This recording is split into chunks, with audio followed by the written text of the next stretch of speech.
certo? A gente pode começar?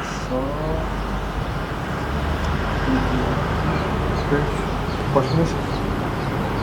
Tá. Sasha, então assim, como a gente já conversou, no primeiro momento você pode se apresentar, falar um pouquinho sobre você, aquilo que você acha importante para as pessoas te conhecerem. Bem, eu sou Sasha Aníbal Cardona Benites, sou historiador, tenho uma paixão pela história, assim, desde a infância. E isso me levou a querer conhecer melhor a região na qual eu nasci, a região a qual meus antepassados escolheram vir e morar aqui, né? E essa investigação, essa pesquisa, acabou revelando muitas coisas daquilo que eu pensava, acreditava, e que é um pouco dessa nossa fronteira. Então eu posso dizer que eu sou um fronteiriço, porque eu nasci no Paraguai, eu estudei no Brasil, passei por aquilo que os fronteiriços passam, principalmente quem é do Paraguai, e se você de repente vai estudar no Brasil, você no começo ou na infância, você sente meio que deslocado, né? Porque existe um certo bullying, nós temos uma ideia de uma fronteira muito harmônica, de uma fronteira unida, mas eu sempre vejo e comento que seria como um verniz assim de uma civilidade, mas que você risca um pouquinho e você percebe esses olhares, essa diferença, essa coisa. E na infância a gente pega um pouco isso, né? Então até muitos me perguntavam, por que você estudou no Brasil? Eu não estou no Paraguai. Só que eu nasci numa época que era mais ou menos o final da ditadura, onde as pessoas ainda no Paraguai, e até hoje ainda tem um pouco essa visão, de que o ensino no Brasil é melhor, que as possibilidades são maiores, enquanto que desse lado a coisa era muito mais restrita, né, na área da educação. Então eu me defino assim, seria um fronteiriço e uma pessoa apaixonada por essa região. Legal. Quando você fala na questão da fronteira, me remete muito à identidade de fronteira, né? Como que você acha que a gente poderia definir essa identidade de fronteira? O que é ser de fronteira? Eu acho que ser de fronteira é não ser de lugar nenhum ao mesmo tempo, né? Aqui nós temos a nossa fronteira, Brasil e Paraguai. E é um sentimento, assim, é muito interessante, porque as raízes paraguaias são muito fortes. Então, veja assim, eu nasci desse lado da fronteira, Paraguai. A minha família também, minha mãe é paraguaia, mas meu pai é argentino. Só que quando a gente começa a ver esses elementos culturais, essa questão da identidade, é muito forte a questão do Paraguai. Apesar da influência brasileira também. Ou seja, quem mora no Paraguai, em outras regiões, não nos vê como paraguaios. Então, aquela que, vocês não são paraguaios, vocês são brasileiros. Então, aí a gente que está aqui, a gente acha que temos um sentimento de nação, mas para os outros a gente já está fora do nosso país, a gente já não pertence mais a esse país. Então, ser da fronteira, eu acredito que é uma coisa meio que única, assim, nesse sentido. Ainda mais uma fronteira como a nossa, onde você não vê uma barreira física. Existe duas cidades que são apenas, na verdade, uma, né? Você atravessa uma rua. Só que, é claro, está a divisão, né? A língua, os costumes, né? Os grupos humanos.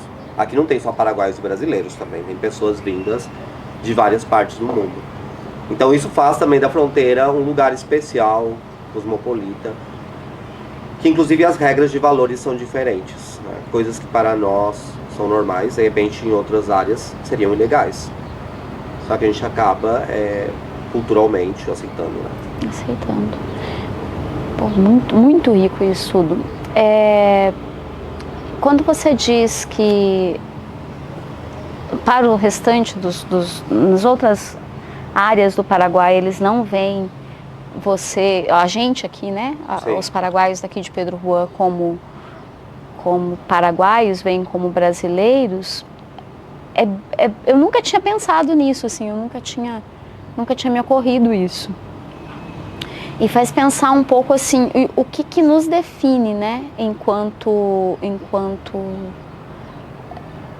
nessa construção mesmo de uma identidade, se você é paraguaio, se você é brasileiro, né? Que elementos são esses que vão representar essa questão? Porque quando você fala isso, me remete muito a que nós temos uma identidade própria, mas ao mesmo tempo não é própria.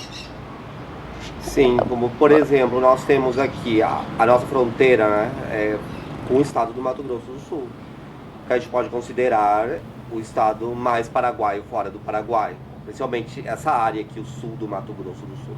Você vai mais fronteira com Minas, São Paulo, a coisa já muda, né? Só que esse setor nosso, toda essa área, quando o Mato Grosso do Sul se criou como estado e teve essa necessidade de procurar uma imagem, uma identidade, quais foram os elementos que na época foram pensar, né, ou utilizar? São elementos da cultura do Paraguai. Então você pega o vestuário, a faixa paraguaia, né, um elemento da indumentária masculina do homem do campo. E que é também um símbolo do Mato Grosso do Sul, né? É a faixa pantaneira. Só que se dá uma releitura, muda-se o nome. Entra a questão da culinária. Quando se fala os pratos típicos do Mato Grosso do Sul, acabam sendo citados a chipa, a sopa, aí de repente entra o churrasco, né? Essa influência do Rio Grande do Sul, ou dos argentinos também que vieram para cá. Então esses elementos da cultura paraguaia são muito fortes e eles entraram nesse território. A música, né, a polca, a guarani, o chamamé, a língua, se bem que não há uma penetração tão forte, a gente pode dizer que no Mato Grosso do Sul as pessoas falam guarani e espanhol, mas você percebe isso no nome das cidades, nas formas, e na região de fronteira, no sotaque também, né, na maneira de se falar, isso está presente. Nós temos o nosso portunhol, porto-guaranhol também, que é essa mistura dos elementos da língua. E que inclusive ganhou a literatura, né? Tem pessoas que trabalham isso, como o poeta Douglas Diegues, por exemplo, né? Ele escreve, né, utilizando-se dessa mistura, que procura mais ou menos pensar esses elementos dessa cultura nossa, né? Porque a cultura, ela não... Como aqui teve uma briga muito grande há um tempo atrás, quando o Mato Grosso do Sul tombou o tereré, tipo assim, patrimônio. E aquilo gerou uma polêmica no Paraguai, porque de repente falaram, não, o tereré é nosso, né? Mas nunca houve uma política da Secretaria de Cultura paraguaia de colocar em valor isso, ou registrar, somente após essa polêmica gerada. Mas aí teve que se entender que na realidade, isso não é do Brasil, nem do Paraguai, nem da Argentina, é algo comum nosso, da nossa cultura, né? Ancestral, inclusive. Ancestral. Porque os povos já utilizavam a erva. Antes de existir Paraguai, antes de existir Brasil, né, já existia tereré. Nessa fronteira já havia erva mate e tudo mais. Então seria mais uma bebida que nos hermana, nos une, e que não se pode poner como uma barreira, dizer, não, isso é meu, isso é seu. Porque a cultura tem isso, né, essa dinâmica, essas trocas. É que eu sinto... Deixa só eu ajustar um pouquinho seu microfone. Eu acho que o pessoal falou alguma coisa ali embaixo, apareceu um pouquinho, mas aí eu consigo... Porque é o futebol hoje. Vai ter muitos gritos lá embaixo. Porque minha mãe fanática pela Argentina. Ah, que bom. Não, eu tô torcendo pra Argentina também. Até o final dessa Copa. E meu pai nem liga pra futebol. Ele que tinha que estar... Bom. Eu acho interessante essa questão que você colocou do tereré, porque é muito isso, né? E aí você toca num ponto que eu acho que é uma riqueza a tua fala, a tua participação no projeto, porque você tem todo um conhecimento pela sua prática de trabalho em relação às políticas públicas de arte e cultura, né? Como que você vê isso aqui na fronteira, aqui em Pedro Juan, que é onde você desenvolve o seu trabalho também como... Você é secretário, né? Sim, eu estou como secretário de Cultura da municipalidade, que seria a prefeitura, né, equivalente ao Brasil. É claro que no Paraguai nós, estamos falando de municípios, né, não temos a mesma estrutura que possui o Brasil. Ou seja, vocês possuem uma estrutura totalmente diferente, de uma fundação, com muito mais burocracias ou estamentos. Nós é uma coisa mais simplificada, né? Uma secretaria, ela está vinculada a prefeitura, a municipalidade, e se desenvolvem as ações. E temos que ralar muito para várias coisas, só que dá certo, né? Ou seja, a gente percebe que a comunidade também se envolve, então os trabalhos chegam.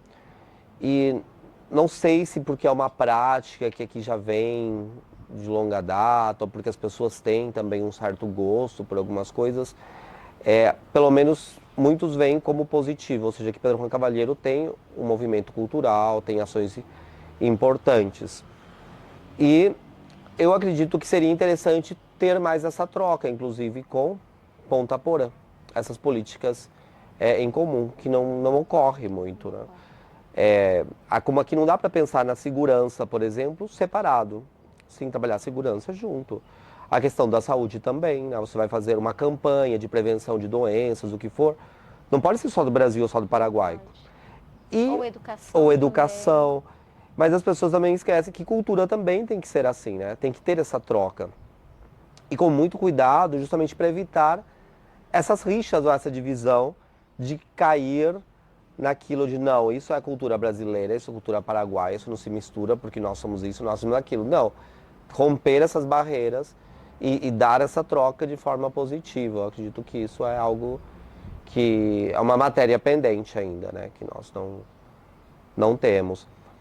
Era, por exemplo, um tempo, a minha secretaria, a gente resgatou, por exemplo, o Corso de Carnaval, que é o desfile.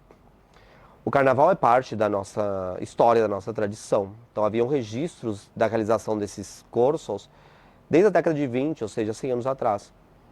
Só que houveram autoridades paraguaias que começaram a questionar essas celebrações ou por que a prefeitura estaria investindo nisso, dizendo que isso não é paraguaio, que isso é brasileiro, que o carnaval é do Brasil, e o carnaval é universal, né? É uma coisa que não tinha lógica. Então aí você percebe as limitações, né? Que as pessoas muitas vezes não entendem e podem acabar querendo levar esses elementos para, em vez de unir, querer separar. E é uma pena, porque a gente chegou a fazer 5 edições e o Paraguai tem, por exemplo, Encarnação, atrai muitos turistas no mês de fevereiro, já final de janeiro, para essa questão do carnaval, dos desfiles de carnaval. E Pedro Juan Cavalheiro também tinha isso em sua raiz, né? Os carnavais de salões, que só aqui praticamente já tem. Mato Grosso do Sul acho que perdeu. Ponta Porã não tem mais também, né? Nem carnaval de rua ultimamente não teve. E é uma pena que houve muita crítica e no final isso a gente acabou tendo que abandonar, deixar de lado, né? E já tinha o envolvimento de muita gente assim que participava. E é uma coisa que mexe também com a própria economia. Porque ali ganhava a costureira, o marceneiro, a pessoa que fazia as coisas de ferro para montar os carros, as lojas de tecido que tinham que vender os panos, a chipeira que ia vender a chipa ali no dia. Só que é uma pena que é uma visão fechada, né?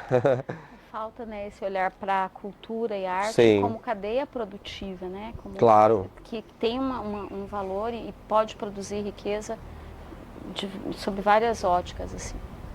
Eu estava vendo você falar da questão histórica, da questão do carnaval e de outras mais. Eu queria que você falasse um pouquinho sobre esse lugar em que a gente está agora, sobre a Casa Museu. A ideia do projeto, a consolidação do acervo, essa questão. Porque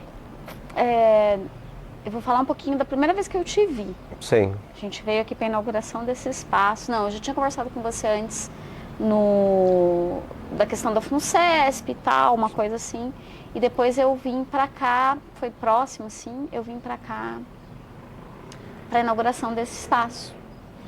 E eu via você contando da aquisição das peças, eu via você falando, né, do acervo que tem ali em cima da guerra. Sim.